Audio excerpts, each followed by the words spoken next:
it's almost showtime. I better get my crew together and get them in high gear. And you better upgrade your look before your guests start to arrive. You okay? Yeah. Yeah, it's just this is kind of historic. Kind of night I'll look back on the rest of my life. I just want to, I don't know, hold on to every second, I guess. Well, here, put this in your memory bank. Oh. Oh, they're here. Okay, guys, let's pick with the bright lights and sound bites. Woo-hoo-hoo. Look great. Thanks, you too. You look good.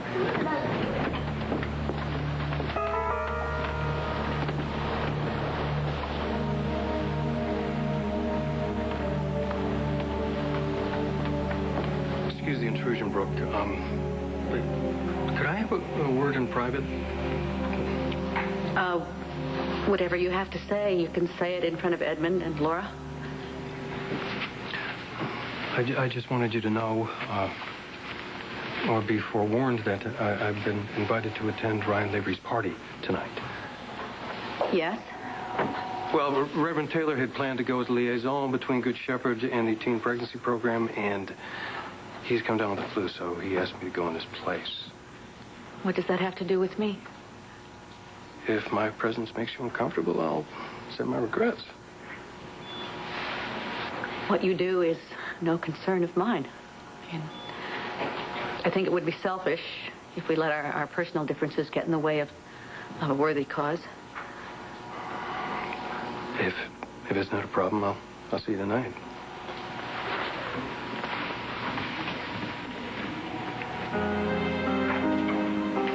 Mom, what are you, bait? Why didn't you just tell the Rev to take a flying leap? Honey, believe me, it was my first impulse. Well, why didn't you follow through with it? You just gave him permission to wreck your night. What am I supposed to do, Laura? You know, I cannot ban Elliot from every social occasion that I might attend. Our paths are going to cross at some point or the other, and I'm not going to schedule my life around his. I have better things to do. He would have stayed away if you asked him. I know that. I mean, basically, he's a decent man. Mom, how can you say that? Because, honey, Elliot and I talked about the day that Laura was killed. And he's had to live with that memory ever since. And he apologized. And you accepted? I have to live my life without my little girl, and Elliot has to live his life with his conscience. So I think we have both been punished enough.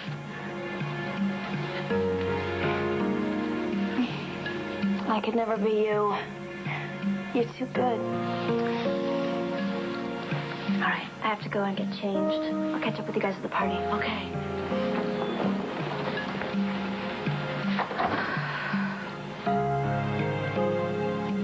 Edmund, is Laura right? Did I turn the other cheek too far? Too fast? Life keeps throwing us together, and then people read too much into it. Well, I believe you. I have to. Seems like David and I keep getting thrown together, and there's nothing I want from that man.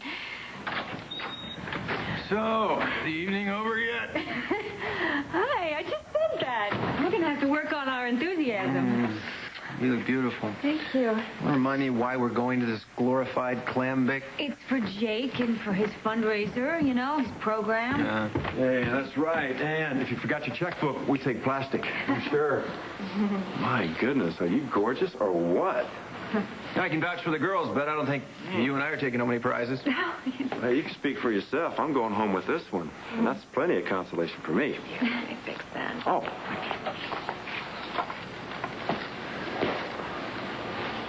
Thank you. So. Dixie, we need to go and touch up our makeup if you guys will excuse us. Excuse us. You know.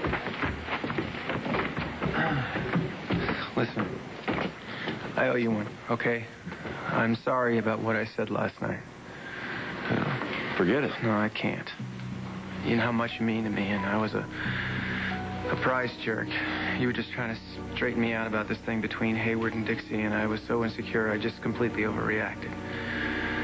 And the fact is he's not going anywhere, so I'm going to need all the help I can get.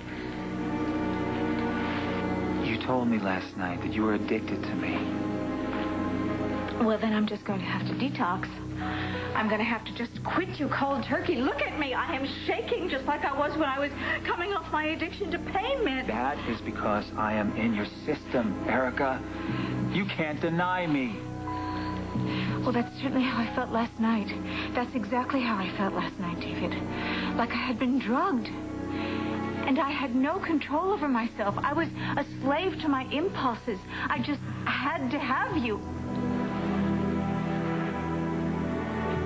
Gordon, I'll be right with you, all right? Erica, listen to me.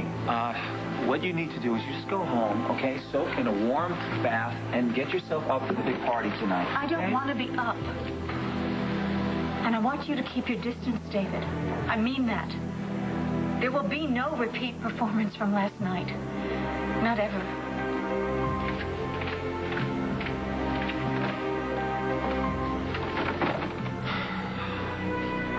Good grief. Dr. Hayward, you used Erica Kane as a guinea pig. You gave her the libidozone.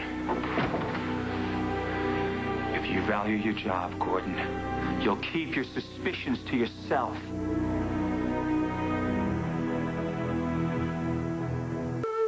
Libidozone is an unlabeled compound. We don't know all of the side effects or the optimum safe dosage. I mean, it could be dangerous. It could be lethal. You know, the last thing I need is a lab tech preaching to me on protocol. Look, man, you gave Erica Kane a drug so she would have sex with you. You don't know what you're talking about.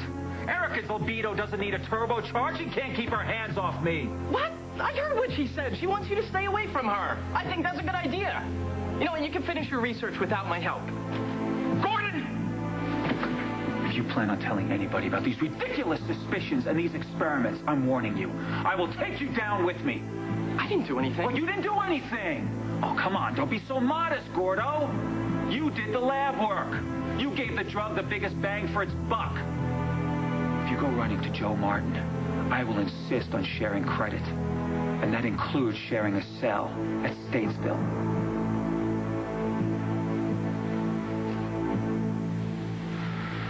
I mean, Lord knows how much I love Dixie, but lately I can't feel like I let her down in some way. Otherwise, she never would have given a guy like David Hayward a second glance, much less a second kiss. Well, all marriages wear their dry spells. It's not just that. We used to have fun. All the time, you know. Nothing was ever predictable. No 2 days or nights were ever the same. And it was nice, you know. Not knowing what was going to come next. Oh, no one does spontaneous like you do. Well, I used to. That's the whole problem. Ever since I took this job at Chandler Enterprises, I'm on this insane schedule, and when I come home, I'm just too pooped to play. I'm scared to death that I've become old and boring and completely predictable. I cannot believe what you're saying. You are way too hard on yourself. No, it's yes, true. you This is are. what keeps me up at night. When I should be making love to my wife, I'm in the bathroom with a flashlight counting the gray hair. Sometimes I can't help but wonder what happened to old, you know, Thaddeus the cat, the guy that could do the wild thing all night long and then wake up with the sun and take on the rest of the world. The kid grew up, thank God. And Dixie's love made a real man out of you. That is true. And, you know, when you look back on the glory days, they're never really that great. You were lonely, you were angry. And if you were Tad the Cat today, out tomcatting around, you sure as heck wouldn't be married to Dixie. And I love being married to her. I'm just afraid she's not in love with being married to me anymore. How can you even ask that? Because she opened the door to Hayward. I mean, not a lot, just enough, you know, just enough to make me doubt that we have what it takes. This is our third time around, you know. Maybe the marriage isn't strong enough to make it. Big brother, I want you to listen to me. You're giving David Hayward way too much power. You give this man half a chance, and he's going to use it and get between you and Dixie. And don't let him. And don't you ever doubt how much your wife loves you. Okay, boys. We're ready. Hey, all right. Bring on the boat. It's you. Miss Montgomery, over here. Give us a smile. Stop it, please. I'm really nobody. My mom is the one that you want. She'll be here soon. Nothing like a hot flashbulb in the face to put you in the party mode. I do not know how my mother deals with that every day. I mean, I absolutely hate, loathe, despise photographers. Oops. Sorry. You're right. Those guys are vultures. I hate how they get right in your face. Well, I can't fault them there. It's a great face. And don't worry about any cutaways. We'll fix it in the edit. All right? How is the hostess with the mostess? Starving. I would kill for a canopy. Yeah, me too. Where are those things? My savior. Oh, There you go. thank you. So So here's the deal. All the guests are being brought by launch from the marina, all right? You have to be on the guest list to get over here. Arlene isn't on the guest list, so I think we're safe. you really are my savior.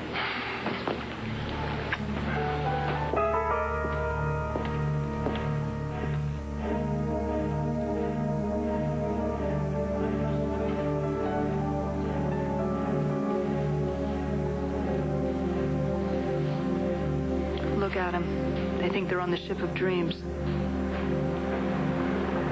Well, that's what they call the Titanic.